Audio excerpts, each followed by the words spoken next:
Hello friends, काय चाललंय? मस्त आहेत ना? मजेत. ओके, मी पण मजेत आहे.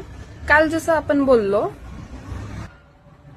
काल जसं आपण बोललो की मला माझ्या स्कूलमधले काही एक्झाम्पल शेअर करायचे. त्यातलंच एक उदाहरण म्हणजे माझ्या स्कूलमध्ये एक 4 वर्षाचा मुलगा आहे. बाकीचे 4 वर्षाची जी मुलं आहेत ते सध्याला A to Z 1 to 10 पर्यंत सगळं काही बोलतात. त्यांना सगळे त्यांचे ब्रेन ऍक्टिव्हिटी वगैरे ब्रेन पझल त्यामध्ये त्यांनी सोडू शकतात. पण हा जो 4 वर्षाचा मुलगा आहे ह्याला स्वतःचं बघा सू शी हे सुद्धा आलेलं कळत नाही, किंवा मग त्याला रडायला कळत नाही. त्याचे इमोशन्स जे असतात ते सुद्धा त्याला एक्सप्रेस करता येत नाही. त्याला अजून बोलताही येत नाही.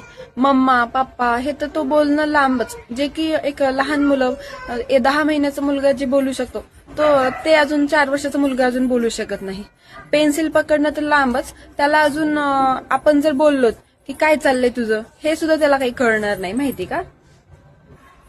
सो हे सगळं का झालं, तो असा का वागतो, त्याची ही हालत कशामुळे झाली हे मी तुम्हाला सविस्तर सांगणार आहे ते दुसऱ्या पार्टमध्ये. त्यासाठी फॉलो करा, शेअर करा.